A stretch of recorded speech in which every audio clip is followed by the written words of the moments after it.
नमस्कार दोस्तों, फिर से एक बार मैं नरेश महानंद आपका लाइव शो में स्वागत करता हूं। और आज हम परमेश्वर की विधियां और मनुष्य की विधियां के विषय में चर्चा करने वाले हैं। और मैं आपको बता दूं कि परमेश्वर की विधियां और मनुष्य की विधियां में जमीन और आसमान का फर्क है। क्योंकि परमेश्वर की विधियां जो हैं वो हमारे सोच से बिल्कुल ही परे है, अलग है, हटके है, जो हम सोच भी नहीं सकते।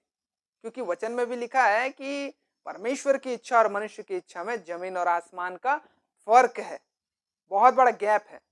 जिस प्रकार से स्वर्ग और नर्क के बीच में गैप है ना। तो ये परमेश्वर की विधियां क्या है, आज हमको जरूरत क्यों है परमेश्वर की विधियां, और मनुष्य की विधियां क्या है जो धर्म के साथ जोड़ करके लोगों के सामने प्रस्तुत कर रहे हैं, वो क्या है, आइए हम देखते हैं। दोस्तों, जब परमेश्वर ने शुरुआत में स्वर्ग और पृथ्वी की संरचना की, जब उसने मनुष्य को बनाया, तो मनुष्य जो आदम और हव्वा थे, पहले जो मनुष्य थे, उन्होंने पाप किया। लेकिन वो जानते थे कि वो पाप करेंगे। फिर उसके बाद ये भी जानते थे, उससे पहले मैं आपको एक बात बता दूं और बताने से आगे, स्वर्ग को उसने पहले से बना रखा था, है ना। इसलिए उसने कहा कि आओ हम मिल करके मनुष्य की उत्पत्ति करें या मनुष्य को बनाएं। तो स्वर्ग पहले बन चुका था, पृथ्वी बाद में बना, और पृथ्वी के जीव जंतु और मनुष्य बाद में बनाए गए। तो यहाँ पे परमेश्वर एक व्यक्ति के साथ था। शुरुआत में एक व्यक्ति को रखा था जिसका नाम था लूसीफर। परमेश्वर ने उसे बनाया था और परमेश्वर ने उसे लीडरशिप दिया हुआ था। वो इंचार्ज था, लीडर था वो, और उसका नाम लूसीफर था। लेकिन उसके मन में घमंड आने के वजह से, और उसके जितने भी चेले चपाटे जो उसका बात मानते थे, अंधे भक्त, वो परमेश्वर के विरुद्ध में चले गए, सारे स्वर्गदूत। और फिर लड़ाई हुआ और परमेश्वर ने उन्हें धक्के मार करके नीचे आकाश में गिरा दिया। और इस प्रकार से वो शैतान कहलाए, आज्ञा नहीं मानने वाले शैतान कहलाते हैं, घमंड करने वाले शैतान कहलाते हैं, परमेश्वर के विरुद्ध जाने वाले शैतान कहलाते हैं। तो ये सारी बातें हमें बाइबल से ही पता चली। अब रही बात यहाँ पे, यहाँ शैतान है और यहाँ परमेश्वर है। तो शैतान और परमेश्वर के बीच में कौन है? मनुष्य। तो वो बोल रहे हैं कि इस मनुष्य को हम आपके विरोध में करेंगे। कौन? लूसीफर। अब परमेश्वर बोलते हैं कि इस मनुष्य को हम अपने विधियों के अनुसार हम अपने पास बुलाएंगे, क्योंकि मैंने इन्हें बनाया है, मैं इनका सृजनहार हूं। लेकिन शैतान कहता है कि मैं तेरे सारे बनाए हुए सृष्टि को तहस नहस और तबाह कर दूंगा। मैं जानता हूं कि तू मुझे तबाह कर सकता है, खत्म कर सकता है, लेकिन उससे पहले मैं सारे जगत को तबाह कर दूंगा और खत्म कर दूंगा, तेरे विरुद्ध कर दूंगा, और मेरे जितने भी लोग रहेंगे सारे नरक जाएंगे। इस प्रकार से हुआ वार्तालाप। तो मनुष्य को बचाने के लिए परमेश्वर ने एक रास्ता निकाला। मनुष्य को बचाने के लिए परमेश्वर ने एक नियम बनाया। मनुष्य को बचाने के लिए परमेश्वर ने एक विधि निकाली। उसी को हम परमेश्वर की विधि कहते हैं, जो परमेश्वर की इच्छा रहती है। परमेश्वर की इच्छा ही विधि है। परमेश्वर के सम्मुख जाने के रास्ते ही विधि है। स्वर्ग जाने का रास्ता हमें परमेश्वर देता है, वो विधि है। तो परमेश्वर के आज्ञा और परमेश्वर की इच्छा ही हमारे लिए वो विधि है। अब देखिए, परमेश्वर की इच्छा और मनुष्य की इच्छा, जमीन और आसमान का फर्क है। उसी प्रकार से परमेश्वर की विधि और मनुष्य की विधि, जमीन और आसमान का फर्क है। अब ये तो जान गए हम परमेश्वर की इच्छा क्या है। मनुष्य को अपने पास बुला रहा है ना। उन्हें अपना मतलब जो सच्चाई है कि मैं तुम्हारा सृजनहार हूं, तुम मेरी उपासना करो, मैं तुम्हें अनंत जीवन दूंगा, मैं तुम्हें युगान युग जीवित रखूंगा, अमर रखूंगा, अमरता का फल दूंगा, जीवन का मुकुट दूंगा। ये सारी बातें परमेश्वर ने कहा। जो सारे संसार का परमेश्वर कहलाता है, सारे कायनात का परमेश्वर कहलाता है। तो ये थे परमेश्वर के विधि और उसके कारण कि वो विधियां क्यों दी गई। वो विधियां शैतान से बचने के लिए, परमेश्वर के पास आने के लिए दिया गया है।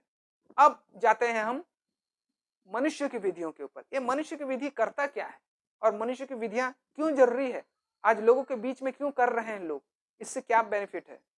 मनुष्य की विधियां जो है ये एक ऐसी विधि है जो शरीर को ऐशो आराम देती है, जो मन की मुरादों को पूरी करती है, जो आपकी अभिलाषाओं को पूर्ण करती है और जो दिखावा में ज्यादा महत्वपूर्ण समझती है। ये है क्या, परमेश्वर की विधि से विपरीत ये मनुष्य की विधि है। और इस विधि से सारे जगत के लोग खुश होते हैं, है ना। मैं एक दो उदाहरण भी दूंगा। मैं बाइबल से अभी वचनों को नहीं बता रहा हूं, मैं सबसे पहले एक्सप्लेन कर रहा हूं, क्योंकि बाइबल से वचन को बताने से क्या लंबा हो जाएगा वीडियो। मैं आपको रेफरेंस दे दूंगा, आप पढ़ लेना। तो इस प्रकार से बहुत सारी ऐसी विधियां हैं जो मनुष्य, जो शरीर के लिए है, शरीर के सारे काम जो परमेश्वर के वचनों को जोड़ रहे हैं, मोड़ रहे हैं, तोड़कर बना रहे हैं। जैसे कि समझ जाइए, आपके पापा ने कहा कि बेटा पास के दुकान से क्या लाओ, शक्कर ले आओ चाय बनाने के लिए। लेकिन आपने क्या, आपने बोला कि अरे हमारे घर के बाजू में भी एक दुकान है, लेकिन पास के दुकान से बोले, लेकिन पापा ने नाम बताया दुकान का कि इस दुकान से आप शक्कर ले आओ। तो आपने क्या किया, आप अरे वो तो बहुत दूर है, यहीं पास से ही ला लेता हूं। तो जा करके आप सामने से ही शक्कर ले आए। तो यहाँ पे इंपॉर्टेंट क्या रखता है, इंपॉर्टेंट क्या चीज है यहाँ पे, शक्कर इंपॉर्टेंट है या आपके पापा के बात मानने का इंपॉर्टेंट है। तो यहाँ पे इंपॉर्टेंट है, बाइबल हमें बताती है आज्ञा मानना इंपॉर्टेंट है।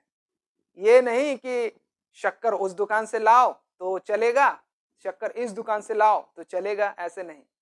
जिस प्रकार से जब हम देखते हैं, जो शाऊल था, यहूदियों का पहला राजा था, जो परमेश्वर ने उसे कहा था कि सारे लोगों को, अमालेकियों लोगों को मार डाल, खत्म कर डाल, बूढ़े बच्चे, पत्नी पति, जितने भी लोग हैं, जानवर जीव जंतु, सबको मार डालो, सबको, कुछ नहीं बचना चाहिए और कुछ भी चीज लाना भी मत। अब क्या किया, शाऊल तो सबको मार दिया। अब वहां के राजा को ला लिया उठा करके, अब वहां के भेड़ बकरियों को, गाय लोग को भी ला लिया। और इस प्रकार से वो ला लिए क्या सोच करके कि मैं इसे ले जाता हूं और परमेश्वर को मोटे मोटे बलि चढ़ाऊंगा, ऐसा सोच करके ला लिया। अब इस प्रकार से क्या हुआ, देखिए उसके मन में एक लालच आया, लालच, एक शेल्फिश है ना, शारीरिक लालच बोलते हैं उसे। और फिर उसके लिए वो एक बहाना बना रहा है कि मैं जो है इसे होम बलि या मेल बलि या दुनिया भर का बलि करके चढ़ाऊंगा। अब यहाँ पहुंच गया कौन, शमूएल। अब शमूएल बोलता है कि तूने परमेश्वर का आज्ञा का उल्लंघन किया। तो बोलता है कि अरे मैं कैसे उल्लंघन किया, मैं सबको मार दिया है, राजा को लाया और इसको लाया हूँ, क्या बोलते हैं, भेड़ बकरियों को। रंबानी की आवाज कहाँ से आ रही है बोल के शमूएल पूछता है। तो ये तो हम वहां से लाए हैं और इसको परमेश्वर को चढ़ाएंगे बोल करके। तो ये जो है परमेश्वर ने, प्रभु वहां पे शमूएल ने कहा कि क्या होम बलि और मेल बलि से आज्ञा मानना सही नहीं था। तो यहाँ पे परमेश्वर की आज्ञा वो नहीं माना, ये रॉन्ग किया। तो आज वैसे ही डिक्टो, मैंने एग्जांपल दिया, वैसे ही आज परमेश्वर के वचनों के साथ किया जा रहा है और बोल रहे हैं कि हम तो कर रहे हैं, हम तो कर रहे हैं, हम तो कर रहे हैं, हम तो कर रहे हैं, ऐसे कह कर रहे, मतलब सभी लोग कह रहे हैं। और ये मनुष्य की विधि है, मतलब परमेश्वर की आज्ञा को मान रहे हैं लेकिन घुमा फिरा के, बहाना मार के, इधर उधर से ऐसा माना जा रहा है। वो डायरेक्टली परमेश्वर की आज्ञा को नहीं मान रहे, और मतलब मानना क्या, नहीं माने हैं समझो, क्योंकि ये गलत है। जिस प्रकार से शाऊल ने किया, उसी प्रकार से आज के जितने भी पास्टर हैं, जितने भी अपने आप को बड़े बड़े प्रॉफिट मान रहे हैं, एल्डर बिशप मान रहे हैं, आज सब वैसे ही कर रहे हैं। तो शाऊल के जैसे हैं, वो परमेश्वर की आज्ञा को फॉलो नहीं कर रहे हैं। परमेश्वर की आज्ञा इस शरीर के लिए नहीं है, परमेश्वर की आज्ञा उसके आत्मा के लिए है, हमारी आत्माओं को बचाने के लिए है, हमें अनंत जीवन देने के लिए है, इस नाशवान शरीर के लिए नहीं है, 2 दिन का जिंदगी के लिए नहीं है, ये पाप भरा शरीर के लिए नहीं है, हमें उस अनंत जीवन की ओर ले जाने के लिए है परमेश्वर की आज्ञा। तो मनुष्य की जो सोच है, विचार है, वो अगर मिल जाता है परमेश्वर के वचनों के साथ, तो समझ जाइए कि वो है मनुष्य की विधियां, जो मनुष्य के रीति रिवाज और विधियों को क्या कर रहे हैं, परमेश्वर के विधियों में जोड़ करके उपदेश, धर्म उपदेश कर रहे हैं। तो ये है मनुष्य की विधियां, ऐसे कर रहे हैं लोग आज। तो दोस्तों आइए हम रोमियो 16 निकालेंगे, 16 अध्याय। यहाँ पे वचन भी हमें बता रहा है ऐसे लोग क्या काम करते हैं जो परमेश्वर के वचनों को जोड़ तोड़ मरोड़ करके प्रस्तुत कर रहे हैं, मनुष्य की विधियां परमेश्वर के विधियों के साथ जोड़ करके दे रहे हैं। रोमियो 16 उसका 18 पद में यहाँ पे लिखा हुआ है, यहाँ लिखा है, क्योंकि ऐसे लोग हमारे प्रभु यीशु मसीह की नहीं परंतु अपने पेट की सेवा करते हैं और चिकनी चुपड़ी बातों से सीधे साधे मन के लोगों को बहका देते हैं। यहाँ पे मतलब वो अपने पेट की सेवा कर रहे हैं, वो परमेश्वर की सेवा नहीं कर रहे हैं और ना ही उनका कोई उद्देश्य है आत्मिक जीवन में। वो सिर्फ सोच रहे हैं कि धर्म को एक आय का जरिया, धर्म का जो ढोंग रचे हैं, ये एक पैसा कमाने का जरिया है और लोगों के इमोशनल से हम पैसा कमाएंगे ऐसे सोचते हैं। तो ऐसे लोगों को परमेश्वर 2 गुना सजा देगा। जो दूसरे के ठोकर के कारण बनते हैं, ऐसे लोगों को परमेश्वर 2 गुना सजा देगा। और ये है मनुष्यों के मतलब रीतियां और विधियां मिला करके। जिस प्रकार से मैंने एक उदाहरण दिया था शाऊल का, मैं आपको और भी उदाहरण देना चाहूंगा। जैसे कि पहली बात, परमेश्वर हमें क्या सिखाते हैं, अपने डिजायर को कंट्रोल करो, अपनी अभिलाषा को, अपने मन को अपने वश में करो, ये सब सिखाते हैं। क्योंकि अत्यधिक आपके जीवन से पाप हो जाता है और आप अपनी अभिलाषाओं को पूर्ण करने के चक्कर में खुद भी दुखी होते हैं और दूसरे को भी दुख में ढकेल देते हैं, वो कोई भी डिजायर क्यों ना हो। तो यहाँ पे क्या है, परमेश्वर की विधियां हमें डिजायर कंट्रोल करके और सेक्रीफाइस करने के लिए बोलता है, बलिदान करने बोलता है, हमें अपने इच्छाओं को छोड़ने और मारने और खत्म करने बोलता है। लेकिन जो पास्टर रहते हैं, जो परमेश्वर की विधियों को मनुष्य की विधियों के साथ जोड़ते हैं, ऐसे लोग क्या करते हैं, डेबिट कार्ड दिखा करके बोलते हैं कि अभी मैं हाथ रख रहा हूं, अन्य भाषा में प्रार्थना कर रहा हूं, अपना अपना डेबिट कार्ड निकालो और उसके बाद देखो उसमें कितना धन आ जाएगा, ऐसा कहते हैं। और अगर हमें आप डोनेशन देंगे तो और धन आएगा, ऐसा कहते हैं। देखिए, ये शारीरिक अभिलाषाओं को जागृत कर रहा है, मतलब ये शरीर की अभिलाषाओं को जागृत करते हैं मनुष्य की विधियां। जो पास्टर लोग हैं, है ना, जो ऐसा परमेश्वर के वचनों को तोड़ मरोड़ करके परमेश्वर और मनुष्य के दोनों को विधियों को, मनुष्य की विधियों को धर्म उपदेश करके सिखा रहे हैं, तो उन लोग क्या करते हैं, हर बार धन का लोभ, कोई भी चीज को मतलब पाने की चाह, स्वार्थ का लोभ है, बच्चा हो जाएगा, ये हो जाएगा वो। सबसे पहली बात मैं बता दूं कि परमेश्वर की विधियां इस दुनिया के लिए नहीं है। इस दुनिया में ऐशो आराम और शांति शान शौकत के लिए नहीं है। क्योंकि प्रभु यीशु मसीह बोलते हैं कि मेरे क्रूस को ले चलो, अपने अपने क्रूस को उठाओ। क्रूस का मतलब होता है दुख। तो ये इस प्रकार से हमें प्रभु में दुख उठाना है। अगर हम दुख नहीं उठाए और तांडा नहीं मिला तो हम मसीह है ही नहीं। और और वचन में ये भी लिखा है कि अगर कोई इसी जीवन में प्रभु से आस लगाए बैठा है कि मैं सब कुछ पा जाऊंगा, तो वो बहुत बड़ा अभागा है। प्रभु यीशु मसीह इस जीवन के लिए नहीं आए थे, सांसारिक जीवन के लिए नहीं आए थे। वो आए थे आत्मिक जीवन के लिए, अनंत जीवन के लिए, मोक्ष और उद्धार और एटर्नल लाइफ के लिए आए थे, जो कि यहाँ नहीं है। उसने कहा कि मेरा राज्य यहाँ का नहीं है, मेरा राज्य तो स्वर्ग का है और परमेश्वर का राज्य तो हर किसी के हृदय में है। तो ये है परमेश्वर की विधियां और मनुष्य की विधियां का अंतर। आप गौर से सुनिएगा, गौर से देखिएगा, गौर से समझिएगा कि कौन सा पास्टर क्या बोल रहा है और उसमें आत्मिकता कितनी है। क्या परमेश्वर सचमुच में ऐसा चाहता था या चाह रहा है? परमेश्वर की एक ही इच्छा है कि मेरे जितने भी लोग हैं मेरे आज्ञा अनुसार चले, जो बाइबल मैंने दिया है, जो मेरा वचन है उसके अनुसार। आइए दोस्तों, और हम वचनों से देखेंगे। यहाँ पे इस प्रकार से लिखा हुआ है, मत्ती 15 अध्याय उसका 3 पद में लिखा है कि उसने उनको उत्तर दिया, क्या कि तुम भी अपनी रीतों के कारण क्यों परमेश्वर की आज्ञा टालते हो? देखिए, कभी कभी हम अपनी सेल्फिशता के कारण, यानी कि हम अपनी अभिलाषाओं के कारण परमेश्वर की आज्ञा को क्या करते हैं, टाल देते हैं। जैसे कि पापा ने कहा बेटा फलाना दुकान से शक्कर लेके आओ, अब ये कह रहे हैं कि फलाना दुकान तो बहुत दूर है, मैं बाजू से ही शक्कर ला देता हूं। इसका मतलब ये है कि परमेश्वर का आज्ञा ये मतलब टाल रहे हैं और अपनी विधियां घुसा करके वो बोल रहे हैं कि हम परमेश्वर की आज्ञा को फॉलो कर रहे हैं। और उसी प्रकार से दोस्तों यहाँ पे लिखा हुआ है मरकुस रसी सुसमाचार उसका 7 अध्याय उसका 8 पद में लिखा है, क्योंकि तुम परमेश्वर की आज्ञा को टालकर मनुष्यों की रीतियों को मानते हो। तो आज ऐसा ही कर रहे हैं। जो पास्टर अच्छा बताता है, जो पास्टर धन के लिए बोलता है, जमीन के लिए बोलता है, चंगाई के लिए बोलता है, पेट में बच्चा हो जाएगा बोलता है, और बाप बन जाएगा बोलता है, दुष्ट आत्मा निकल जाएगा बोलता है, ये हो जाएगा वो हो जाएगा इस संसार के जीवन में, ऐसा बोलता है। उसी को लोग मनुष्यों की विधियां है वो, और उसी को समझ रहे हैं और उसी को मान रहे हैं।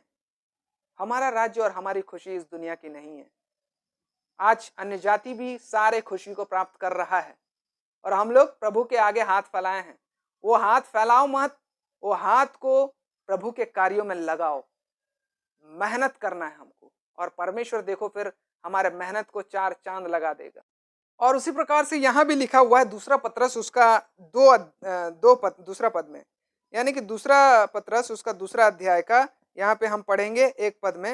यहाँ लिखा है, और जिस प्रकार उन लोगों में झूठे भविष्यवक्ता थे उसी प्रकार तुम में भी झूठे उपदेशक होंगे, जो नाश करने वाले पाखंड का उद्घाटन छिप छिप कर करेंगे। देखिए, नाश करने वाले पाखंडता का उद्घाटन छिप छिप कर करेंगे। और उस देखिए छिप छिप कर इसलिए क्योंकि लोगों को पता नहीं चलना चाहिए, वो चोरी का काम है छिप छिप कर करने के लिए।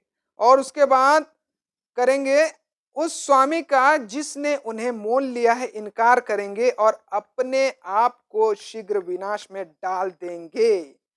यानी कि वो प्रभु का इनकार करेंगे, वो परमेश्वर के वचनों को इनकार इसलिए करेंगे क्योंकि वो परमेश्वर के वचनों को सही रीति से मानते नहीं है। जो परमेश्वर के आज्ञा को उल्लंघन करता है वो परमेश्वर का इनकार करता है। जाहिर सी बात है, ऐसा नहीं है कि मैं यीशु मसीह को नहीं जानता, ऐसे वाली बात नहीं होगी। वहां पे तुम मेरी बातों को नहीं माने, तुमने मेरा विरोध किया, खेल खत्म वहीं पे। इस प्रकार से उन लोग छिप छिप कर पाखंड का उद्घाटन करेंगे, पता भी नहीं चलेगा लोगों को, और सब बहकाए जाएंगे और पाखंडता फैलते जाएगी। उपदेशक की बात कर रहा हूं, यहाँ पास्टर की बात। देखिए यहाँ पे भविष्यवक्ता थे बोला, भविष्यवक्ता है बोल करके नहीं बोल रहा है। यहाँ पे भविष्यवक्ता थे बोल रहा है, और उसी प्रकार से झूठे उपदेशक होंगे फ्यूचर में। तो अभी ये तो छपे हुए 2000 वर्ष हो चुका है, तो आज अभी है ना, ये फ्यूचर तो चल रहा है ना 21वीं सदी।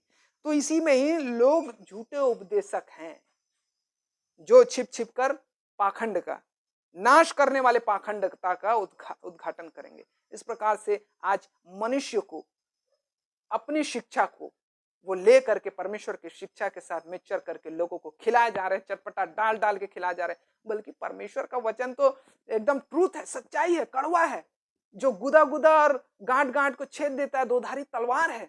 ऐसा है परमेश्वर का वचन। ये नहीं कि परमेश्वर का वचन तो प्यार करता है, सहलाता है, नहीं, ताड़ना भी देता है, मारता भी है, समझाता है और सिखाता है। और इस प्रकार से परमेश्वर का वचन हमें ढांढस देता है, आगे बढ़ाता है, झूठी दिलासा नहीं देता है और मेहनत करने को कहता है। तो दोस्तों, मैं आपको एक और वार्निंग वाला वचन देना चाहूंगा, बांटना चाहूंगा आप लोगों के साथ। और ये जो वचन है कुलुस्सियों 2 अध्याय उसका 8 पद में लिखा हुआ है, चौकस रहो कि कोई तुम्हें उस तत्व ज्ञान, यानी कि जो परमेश्वर की ओर से मिला है, उस तत्व ज्ञान से और व्यर्थ धोखे के द्वारा अहेर ना कर ले, जो मनुष्यों के परंपराई मत और संसार की आदि शिक्षा के अनुसार है, पर मसीह के अनुसार बिल्कुल भी नहीं है। तो हमें अपने तत्व ज्ञान को बचाना है, हमें परमेश्वर के ज्ञान को अपने हृदय और अपने दिमाग में बसाए रखना और उसी के अनुसार चलना है। नहीं तो किसी के बहकाव में आ करके या किसी के मिलावटी शिक्षा में जा करके हम फंस ना जाएं, और सत्य के खोज में रहें और परमेश्वर से विनती करें और परमेश्वर के साथ बने रहें। तो दोस्तों, आज हमने सीखा कि किस प्रकार से मनुष्यों के विधियों को और परमेश्वर की विधियों को हम देख सकते हैं, तोल सकते हैं। है ना, मनुष्य की विधियां में सेल्फिशता होती है और परमेश्वर की विधियां में निस्वार्थ होता है, तो नॉन सेल्फिश होता है। तो इस प्रकार से हम क्या है, अंतर पता कर ले रहे हैं और वचनों के अनुसार। लेकिन वचन आपको ज्ञान होना चाहिए, वचन का ज्ञान नहीं होगा तो फिर आप कैसे फर्क लगा पाएंगे, है ना। वचन में लिखा है ना, मेरी प्रजा अज्ञानता की वजह से बंधुआई में पड़ती है। तो परमेश्वर का ज्ञान हम में होना जरूरी है। और इस जरूरत को हम देखते हुए हमने zoom apps Google play store से आप मतलब डाउनलोड कर सकते हैं, और उसमें जूम ऐप क्लास रखे हैं, जिसमें हमारे पास है बाइबल क्लास है, हमारे पास है मोटिवेशन क्लास है, हमारे पास मैरिज लाइफ क्लास है और सेक्स लाइफ क्लास है। ये आज हमारे जीवन के लिए बहुत इंपॉर्टेंट है। और जो बाइबल क्लास है ये परमेश्वर के लोगों को उसके आत्मिकता में बढ़ाने के लिए परफेक्ट होगा। और दूसरी बात है मोटिवेशनल क्लास। मोटिवेशनल क्लास जो है आपके बार बार दिमाग में नेगेटिवपना और निराशा आने से आपके दिमाग को लड़ने की शक्ति देती है जब ये क्लास आप करते हैं तो।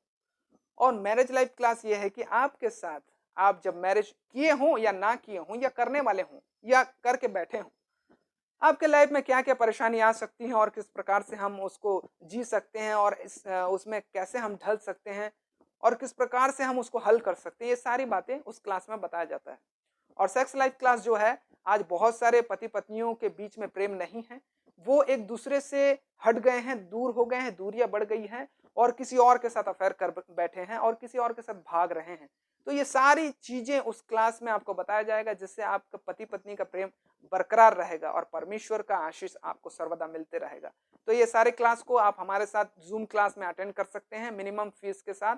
और आप हमें व्हाट्सएप करें, आप हमें कॉल कर सकते हैं प्रार्थना के लिए, और आप हमें ईमेल करें, हमारे वेबसाइट में जा करके आप लॉगिन करें और हमारे मेंबर बने।